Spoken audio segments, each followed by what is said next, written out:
প্রিয় মুক্তিকামী ছাত্র জনতা, আমরা দেখতে পাচ্ছি যে আমাদের এই অভ্যুত্থান এবং বিপ্লবের পরেই দেশে অরাজকতা নাশকতা করছে ফ্যাসিস্ট এবং তাদের দোসররা।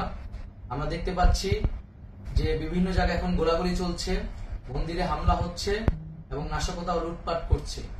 আমরা মনে করি আমাদের যে ছাত্র নাগরিকদের অভ্যুত্থান তাকে নস্যাৎ করার জন্যই পরিকল্পিতভাবে এই ধরনের ঘটনা ঘটানো হচ্ছে। আমরা মুক্তিকামী ছাত্র জনতাকে সজাগ এবং সতর্ক থাকতে আহ্বান জানাচ্ছি এবং আমাদের যে অন্তর্বর্তীকালীন সরকার, আমরা সেই সরকারের যে প্রস্তাবনা 24 ঘন্টার সময় নিয়েছিলাম, জরুরি পরিস্থিতি মোতাবেক আমরা এখনই তার একটি রূপরেখা ঘোষণা করছি। আমরা সিদ্ধান্ত নিয়েছি যে সর্বজন গ্রহণযোগ্য আন্তর্জাতিক খ্যাতিসম্পন্ন নোবেল পুরস্কার বিজয়ী ডক্টর মোহাম্মদ ইউনূসকে প্রধান উপদেষ্টা করে অন্তর্বর্তীকালীন সরকার গঠন করা হবে এবং ডক্টর মোহাম্মদ ইউনূসের সাথেও আমাদের কথা হয়েছে। তিনি ছাত্র জনতার আহ্বানে বাংলাদেশকে রক্ষা করতে এই গুরু দায়িত্ব নিতে সম্মত হয়েছে। আমরা সকালের মধ্যেই আমরা এই সরকার গঠনের প্রক্রিয়া দেখতে চাই। রাষ্ট্রপতির কাছে আহ্বান থাকবে যে দ্রুত সময়ের মধ্যে ডক্টর মোহাম্মদ ইউনূসকে প্রধান উপদেষ্টা করে অন্তর্বর্তীকালীন সরকার গঠন করা হোক এবং এই অন্তর্বর্তীকালীন সরকারের বাকি সদস্যদের নামও আমরা সকালের মধ্যে ঘোষণা করব।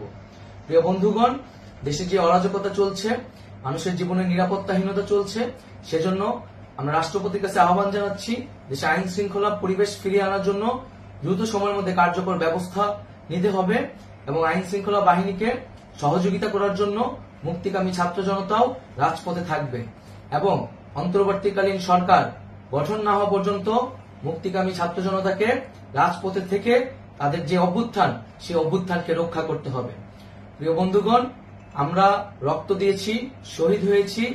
আমাদের যে প্রতিশ্রুতি একটি নতুন বাংলাদেশ গঠন করার জন্য, সেটিকে আমাদের অবশ্যই বাস্তবায়ন করতে হবে এবং অবশ্যই ছাত্র জনতার প্রস্তাবিত সরকার বাদে কোন ধরনের সরকার কিন্তু মেনে নেওয়া হবে না। আমরা বলেছি কোন ধরনের সেনাশাসিত সরকার অথবা সেনা সমর্থিত সরকার অথবা এই ফ্যাসিস্টদের দোসরদের কোন বি টিম সরকার কিন্তু আমরা মেনে নিব না। কোন গণবিরোধী সরকারকে মেনে নেওয়া হবে না।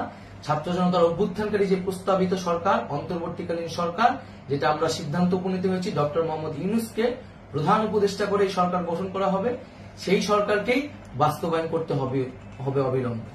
আগামীকাল সকাল থেকে সকলকে আহ্বান জানাচ্ছি রাজপথে থাকার জন্য এবং আমাদের যে সাম্প্রদায়িক সম্প্রীতি এবং রাষ্ট্রীয় সম্পদ রক্ষা কমিটির ঘোষণা হয়েছে বৈষম্যবিরোধী ছাত্র আন্দোলনের নেতৃত্বে, সকল পাড়ায় পাড়ায় এলাকায় এলাকায় সেই কমিটি পাহারায় থাকবে। আমাদের সংখ্যালঘু কমিউনিটিকে আমাদের রক্ষা করতে হবে, রাষ্ট্রীয় সম্পদ এবং এই দেশকে রক্ষা করতে হবে আমাদের।